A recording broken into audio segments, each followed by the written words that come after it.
Well, everyone, it's Shane Kanto, your Wasteland reviewer, and I'm here to review the new supernatural horror thriller, Insane Like Me. And this is from director Chip Joslin.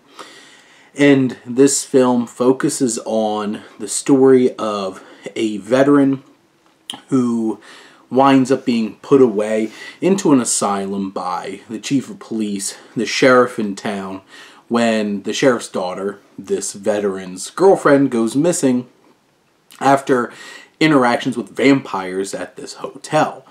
And years later, our veteran is out of prison, out of this asylum, and he's trying to get to the bottom of this and take down this grand vampiric conspiracy and what also might be even more than that going on in this small town, while trying to take care of the younger sister of his girlfriend. Now, this film is certainly low budget, but honestly, I think Joslin is able to make the most of this low budget kind of feel. He's worked on a lot of television series, a lot of procedurals. This has some of those procedural elements. It certainly makes the most of its low budget with its makeup and effects and stuff like that. Sometimes it can be a little cheesy, but most of the time it feels pretty grounded and well put together for a film that has such a low budget. And this story actually has some twists and turns along the way. Some of them a little bit more obvious than others, especially in particular to like who's involved in this conspiracy. That's kind of obvious just from, watching the film. But where this story goes is a little unexpected. It kind of keeps you on your toes. It's something that is appreciated. It has an interesting concept, this idea, this big grand conspiracy of somebody's been hiding disappearances of young women for years and hiding this vampiric infestation in this small town.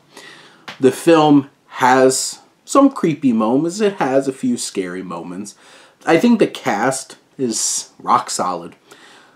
You're not going to be seeing any of these kind of performances getting award consideration or anything crazy like that, but they're solid performances. Some of them aren't as so solid. Even like veteran actor Eric Roberts, who plays the sheriff in town, I think goes a little too big with his performance, and it kind of takes you out of the film because the rest of it's pretty grounded. And that grounding in this world, despite it being supernatural and crazy, I think is a benefit to this film.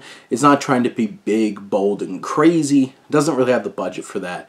And I think everybody involved pulls together a rock-solid horror film that has some solid scares, has some interesting story to tell, has some twists and turns. And in the end, this is a film that, especially if you're a horror fan, I think it's worth a watch.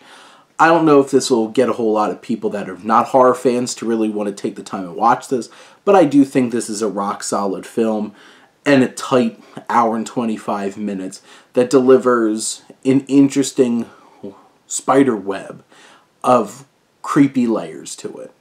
But those are my thoughts on Insane Like Me. Let me know what you think and let's talk some movies. But thank you as always for tuning in and supporting your Wasteland reviewer.